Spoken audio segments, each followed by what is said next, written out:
AC Milan decided with the way things ended for them last year, changes really had to be made, and that started at the top with the hiring of Massimiliano Allegri as their new manager. This is his second stint with Milan, and during that time he won 2 trophies with the club, both of those coming in 2011.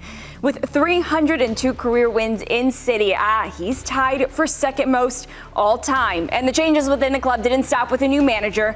There were several roster changes as well. AC Milan saw lots of notable departures this summer, and that includes Tijjani Reijnders, Pierre Kalulu, João Felix. His loan ended, as did Tammy Abrahams and Kyle Walker's, and several other players here. So to dive more into all of this, let's bring in our CBS Sports Serie A reporter, Francesco Porzio.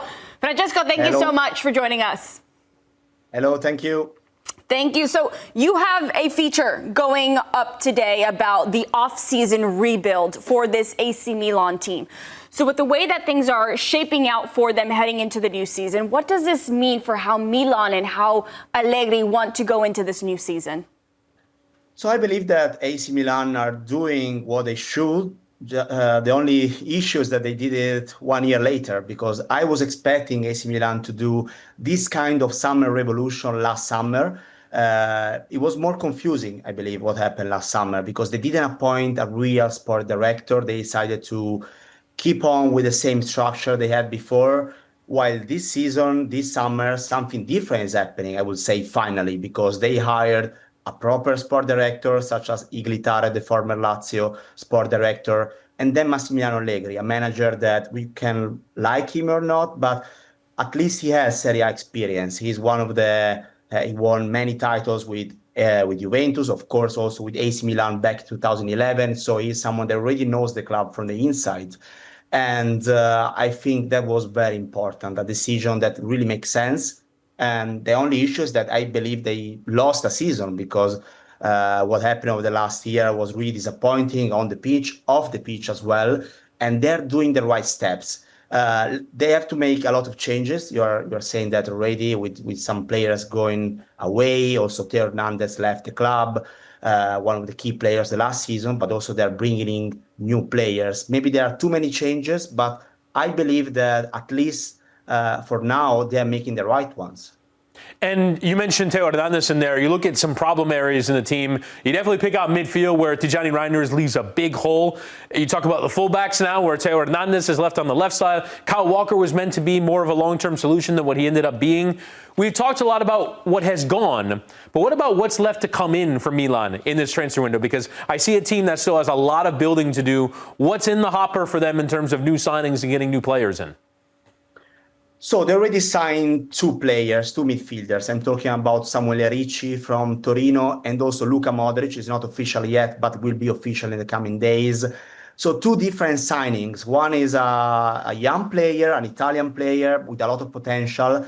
And then we have one of the world soccer stars, one of the legends of the game. I will say that the Modrić signing is a bit of like, I don't know if you remember, the one of Ibrahimovic 2019. So the comeback of Zlatan Ibrahimovic when he came back after playing in MLS. And there was that kind of signing needed inside the team to create a winning mentality. That's something I think AC Milan really need right now. So we have Zlatan Ibrahimovic now is the Redbird advisor, so he's in the club. Then we have Massimiliano Allegri, so another winner. And then also we have Luka Modrić in the team. So creating this sort of chain between the club and also inside the pitch that can recreate a winning mentality. And then, of course, we have other players like, of course, Christian Pulisic. We have Rafa Leao. We will talk about the striker situation. So trying to create a team that is experienced, so has the winning mentality, but also young prospects that can help the team to rebuild, because that's what AC Milan are doing right now. You just mentioned Christian Pulisic, so that's where I'm going to next, because he really began to emerge as a leader for this team last year. So heading into this next season, how much more do you think will start to be asked of him? He's going to be one of the leaders right now of the team. We are talking about, by far, the best player of AC Milan in the last 2 years. They were probably disappointing years, but looking at the positives, Christian Pulisic was by far the best player of the team. The interesting part, I think, here this season for Pulisic is that a manager like Allegri doesn't stick to his tactical concepts and adapts the player to the way he plays. It's the way around, basically. So I think Allegri will find the best way for the team to play around this kind of players, such as Christian Pulisic and Rafa Leao as well. I think that's very important to mention because we saw this season, for example, we had Fonseca, who was very different from Conceição, and Fonseca was more adapting to the team rather than Conceição. And I think Pulisic played much better under Fonseca than Conceição. I think that's something that could also happen with Massimiliano Allegri. I think that's the kind of manager Pulisic need ahead of the season that will lead to the World Cup next year. So I think it's only positive for him to have a manager like Allegri. Let's see if the pitch will say if I'm right, but I'm positive in that. And another American international in the team, of course, is Yunus Musah. It was used at times a lot by Sergio Conceição, and then at other times was subbed off in the first halves of games. Do you feel like his future is at Milan? And if it's not, where is it? So Musah, I think, yes, he played a lot of games, but he didn't really find his place in the team for many reasons. I don't think it was necessarily his fault. It was more also the way also AC Milan played over the last 2 years, also confusing for a player like Musah in the midfield.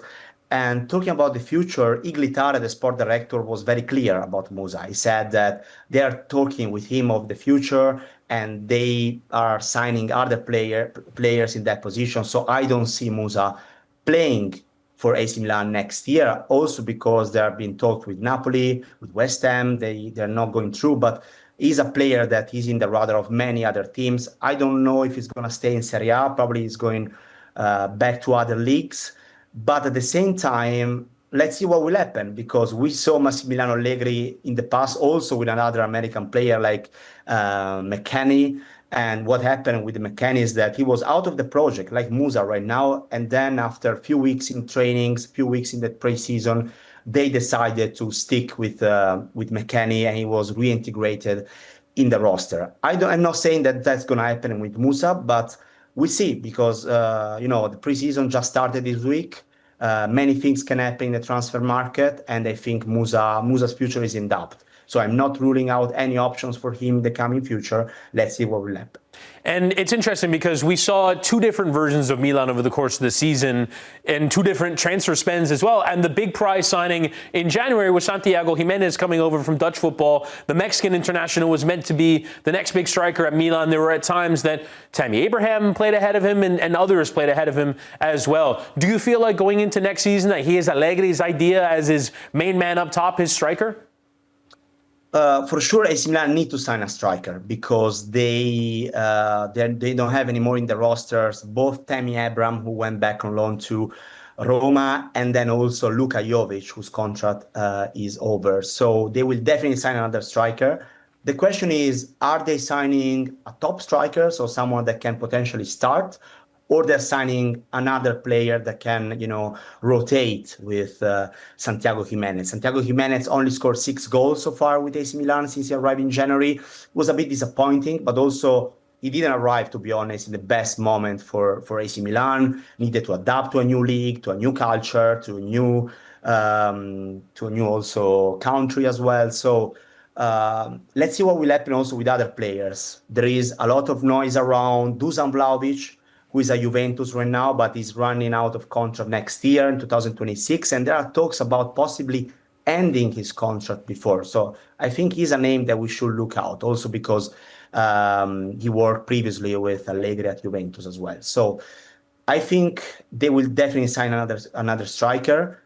It will be interesting to see if they sign a player like Vlahović. I see Vlahović starting for AC Milan. If they don't sign a top striker like Vlahović, well, I think that's a good news for Giménez. And we saw when Allegri was at Juventus that he would regularly carry 4 strikers to play in a two-striker system. So you wouldn't be surprised if they signed multiple depth options at the club. It'll be interesting. Yes.